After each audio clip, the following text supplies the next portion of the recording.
Hello दोस्तों, आज की वीडियो में हम एक हॉरर थ्रिलर मूवी ब्लडस्ट ब्यूटीज का एक्सप्लेनेशन करने वाले हैं, जो कि 2019 में रिलीज हुई थी। इस मूवी की कहानी में हम एक ऐसी लड़की को देखेंगे जो देखने में काफी ब्यूटीफुल है।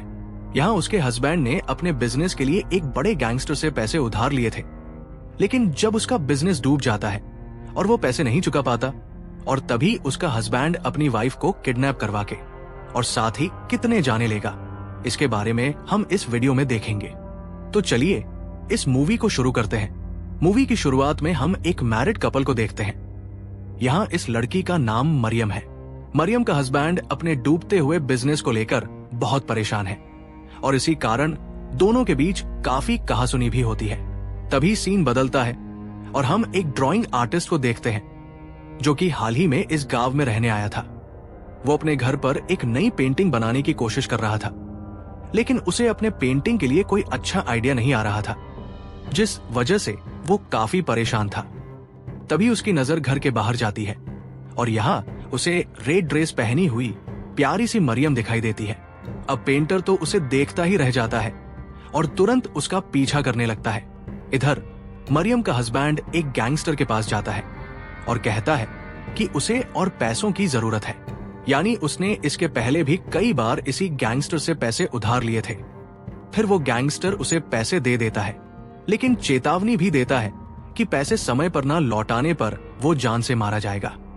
अब मरियम का हस्बैंड पैसे लेकर घर लौट आता है। दूसरे सीन में हम पेंटर की मरियम का पीछा करते हुए उसके घर तक आते हुए देखते हैं। यहाँ मरियम अपने फादर को बहुत मिस करते हुए रो रही थी, लेकिन फिर भी वो छुपकर मरियम की पेंटिंग बनाने लगता है। लेकिन तभी मरियम उस पेंटर को नोटिस कर लेती है और उसके पीछे खड़ी हो जाती है। जब पेंटर को मरियम के उसके पीछे होने का पता चलता है, तब वो बहुत ही डर जाता है और मरियम से माफी मांगने लगता है। तभी मरियम उससे पूछती है कि क्या तुमने मेरी पेंटिंग शुरू करने से पहले मुझसे पूछा था? अब पेंटर फिर से उससे माफी मांगता है और वो कहता है, मुझे नई पेंटिंग बनाने के लिए कुछ भी आइडिया नहीं आ रहा था, लेकिन जैसे ही मैंने तुम्हें देखा, मुझे लगा कि तुम मेरी अगली पेंटिंग के लिए परफेक्ट हो। यहाँ हमें समझता है कि पेंटर इनडायरेक्टली मरियम की खूबसूरती की तारीफ कर रहा होता है। तब मरियम उससे पूछती है, क्या तुम मेरे और मेरे फादर की एक पेंटिंग बना सकते हो? पेंटर तुरंत मान जाता है। अब मरियम मुस्कुराते हुए कहती है कि ठीक है, मैं अपने हस्बैंड से पूछकर तुम्हें बताती हूँ। ये सुनकर पेंटर चौंक जाता है, क्योंकि उसे पता नहीं था कि मरियम शादीशुदा है। इसके बाद मरियम अपने घर जाती है और अपने हस्बैंड से पूछती है, क्या मैं अपनी और अपने फादर की पेंटिंग बनवा सकती हूँ? लेकिन यहाँ उसका हस्बैंड पहले से ही बिजनेस की टेंशन में होता है और वो कहता है, अभी ऐसे कुछ काम मत करो जिससे मेरी परेशानियां बढ़ जाएंगी। लेकिन मरियम उसे समझाने की कोशिश करती है कि वो पेंटर मेरी पेंटिंग फ्री में बना देगा। ये सुनकर उसका हस्बैंड उसे एलाउ कर देता है, हालांकि उसका एलाउ करने का बिल्कुल भी मन नहीं था। अब मरियम बहुत खुश हो जाती है और अपने फादर की एक पुरानी फटी हुई फोटो खोज निकालती है। उसे पूरा भरोसा था कि वो पेंटर इस फोटो से एक शानदार पेंटिंग बना ही देगा। अगली सुबह मरियम पेंटर के घर पहुंचती है और उसे फोटो देकर कहती है, इसे बहुत अच्छे से बनाना। पेंटर वादा करता है, मैं इसे बेहतरीन बनाऊंगा, लेकिन मुझे थोड़ा वक्त लगेगा। अब मरियम हर रोज उस पेंटर के घर जाने लगती है। एक दिन जब मरियम वहां होती है, तभी उसके घर पर उसका हस्बैंड फोन करता है। यहाँ घर पर उनकी मेड कॉल को उठाती है और कहती है, मरियम घर पर नहीं है और वो उस पेंटर के घर गई है। एक तो मरियम का हस्बैंड पहले से ही उस पर शक कर रहा था और अब तो उसे यकीन होने लगता है कि मरियम उसे धोखा दे रही है। अब गुस्से में वो घर की ओर निकल पड़ता है, लेकिन रास्ते में गैंगस्टर्स के लोग उसे पकड़कर उसे अपने बॉस के पास ले जाते हैं। गैंगस्टर पूछता है कि मेरे पैसे कहाँ हैं? तब मरियम का हस्बैंड जवाब देता है, मुझे अपने दोस्त को फोन करना होगा, जिससे उसे प्रोजेक्ट के प्रोग्रेस के बारे में पता चल सके। फिर वो अपने दोस्त को फोन लगाता है। फोन पर उसका दोस्त बताता है कि उनका प्रोजेक्ट पूरी तरह बर्बाद हो चुका है और साथ ही हमारे सारे पैसे भी डूब चुके हैं और पुलिस ने भी हमारे साथियों को गिरफ्तार कर लिया है। ये सुनकर मरियम के हस्बैंड के होश उड़ जाते हैं, क्योंकि प्रोजेक्ट के बर्बाद होने से अब इस गैंगस्टर के पैसे भी प्रोजेक्ट के साथ डूब चुके थे। अब गैंगस्टर गुस्से में कहता है, अब मैं तुम्हें मार दूंगा। और गैंगस्टर के लोग उसे मारने ही वाले थे कि तभी मरियम का हस्बैंड उसे कहता है कि रुको, मैं तुम्हारे पैसे चुका दूंगा। अगर तुम मुझे अभी मार दोगे तो तुम्हें कुछ भी नहीं मिलेगा। मेरे पास एक बड़ा घर है, मैं उसे बेच दूंगा। लेकिन समस्या यह थी कि वो जिस घर की बात कर रहा था, असल में वो घर मरियम के नाम पर था, जो उसके फादर की आखिरी निशानी थी। और मरियम अपने जीते जी कभी भी उस घर को बेचने नहीं देगी।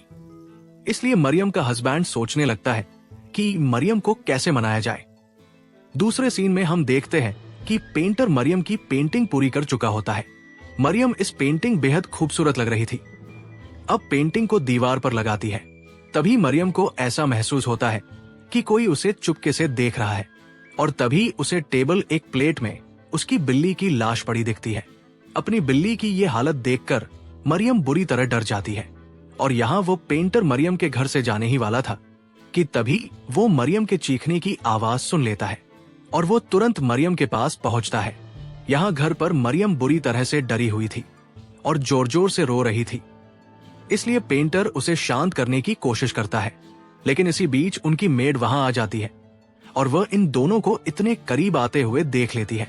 अब मरियम पेंटर से कहती है कि मेरा पति अब घर आता ही होगा, उसके घर आने से पहले तुम यहां से चले जाओ। पेंटर के जाने के थोड़ी ही देर बाद मरियम का पति घर पहुंचता है। अब मरियम उसे बिल्ली की मौत के बारे में बताती है, लेकिन मरियम का पति तो पहले से ही घर बेचने का बहाना ढूंढ रहा था। इसलिए वो कहता है कि मैं तो पहले से ही कह रहा था कि ये घर बेच दो, क्योंकि इसमें बुरा साया है। देखो, मेरी बात न मानने का नतीजा ये हुआ कि आज तुम्हारी बिल्ली मर गई, कल को शायद हमारे साथ भी कुछ बुरा हो सकता है। मरियम उसे रोकते हुए कहती है कि मैं ये घर नहीं बेच सकती, ये मेरे पापा की आखिरी निशानी है। मैंने अपना बचपन इसी घर में बिताया है, इसलिए यहाँ रहने से मुझे लगता है जैसे पापा अभी भी मेरे साथ है। लेकिन उसका पति बार बार वही बात दोहराता रहता है, जिससे परेशान हो चुकी मरियम उस पर चिढ़ती है, और अब दोनों में इस मुद्दे पर बहस होने लगती है। तभी उसका पति गुस्से में कहता है, अब तुम्हें वो पेंटर मिल गया है, इसलिए तुम्हें ये घर पसंद आने लगा है। मुझे तुम्हारे और पेंटर के बारे में सब कुछ पता है। ये सुनकर मरियम बहुत दुख होता है। अब थोड़ी देर बाद मरियम का पति उस गैंगस्टर को फोन करता है। वो उससे कहता है, मेरी पत्नी ये घर बेचने के लिए तैयार नहीं हो रही और मुझे समझ नहीं आ रहा कि क्या करूं। तब वो गैंगस्टर कहता है कि तुम बहुत भोले हो। सोचो, अगर तुम्हारी पत्नी मर जाए तो उसकी सारी प्रॉपर्टी तुम्हारी हो जाएगी और फिर तुम उसकी प्रॉपर्टी पर मजे कर लेना। अब यहां मरियम का पति, जो पैसों की तंगी से परेशान था, इस प्रपोजल की एक्सेप्ट कर लेता है। इसलिए वो गैंगस्टर से कहता है कि तुम मरियम को किडनैप कर लो, लेकिन इसमें मेरा नाम कहीं नहीं आना चाहिए। अब प्लान के अनुसार गैंगस्टर के लोगों ने मरियम और पेंटर दोनों को किडनैप कर लिया। उसी वक्त मरियम का पति घर में सो रहा था।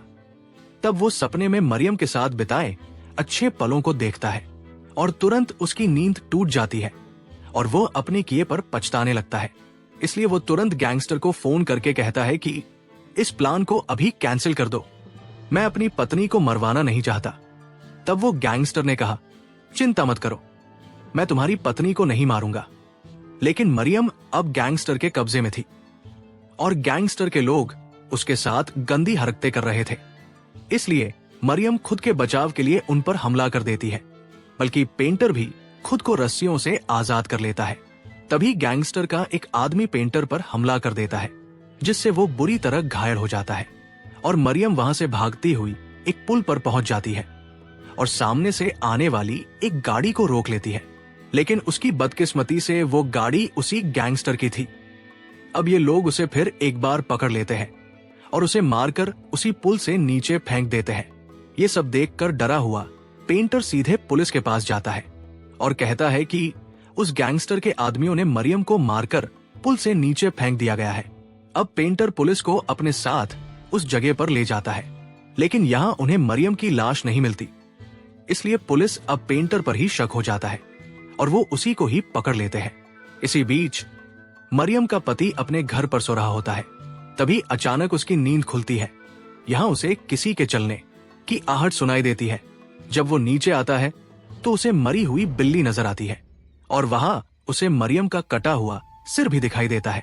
लेकिन तभी हमें समझता है कि ये सब उसका एक सपना था और ऐसे खौफनाक सपने उसे अक्सर आते रहते हैं। और तभी वो महसूस करता है कि मरियम की आत्मा उसे मारने आ रही है। अब तक तो गांव वालों के बीच भी चर्चाएं होने लगती है कि मरियम की आत्मा उस पुल पर भटकती है। लोग कहते हैं कि वो अपनी मौत का बदला लेने आई है। अब मरियम की आत्मा एक एक कर गैंगस्टर के साथियों को मारना शुरू कर देती है। अगले दिन गांव वाले गैंगस्टर के आदमियों की लाशें देखते हैं और वो समझा जाते हैं कि ये काम मरियम की आत्मा का ही है। अब गैंगस्टर अपने डरे हुए मेंबर्स के कहता है कि तुम गांव वालों की अफवाहों पर विश्वास मत करो और तुम उस आत्मा से भी मत डरना।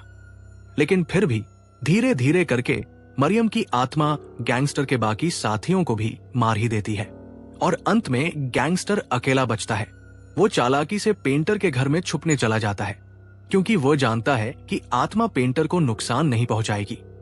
लेकिन पेंटर उस गैंगस्टर को देखते ही उस पर हमला कर देता है और उसे अपने घर में बंद कर देता है। अब तक पेंटर को पता चल चुका था कि मरियम के पति ने ही घर बेचने के लिए मरियम को मरवाया था। अब वो मरियम के घर जाकर उसके पति से कहता है कि वो अपने गुनाह कबूल कर ले। लेकिन मरियम के पति को मरियम की मौत का कोई पछतावा नहीं था। इसी बात पर अब दोनों में झगड़ा शुरू हो जाता है। अब मरियम का पति जोर जोर से चिल्लाता है जिससे गांव वाले वहां आ जाते हैं।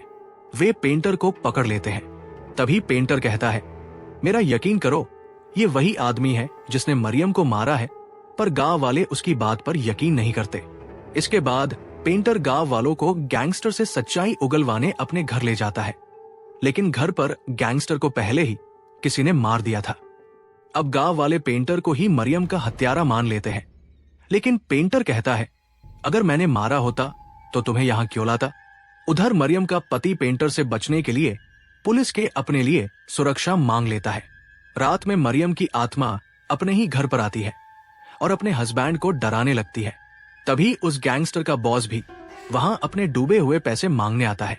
तभी इस सबसे परेशान हो चुका मरियम का पति तांत्रिक को पुल के पास बुलाता है।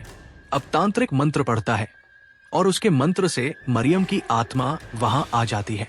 लेकिन तांत्रिक के मंत्रों का मरियम की आत्मा पर कोई असर नहीं होता, इसलिए वो तांत्रिक मरियम से डरकर यहाँ से भाग जाता है।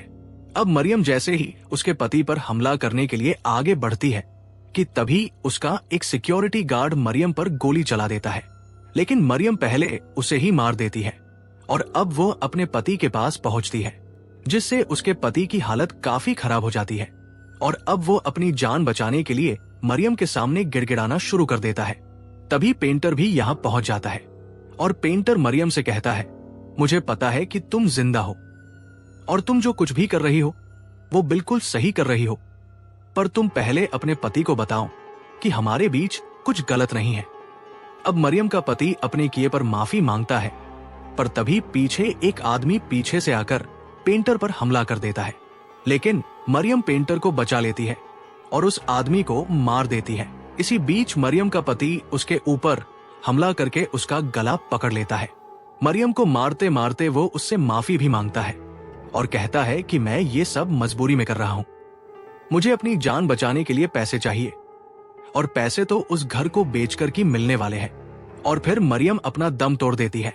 अब हम देखते हैं कि वो पेंटर मरियम की लाश को नदी में बहा देता है और पुलिस पेंटर को गैंगस्टर के आदमियों को मारने की जुर्म में गिरफ्तार कर लेती है।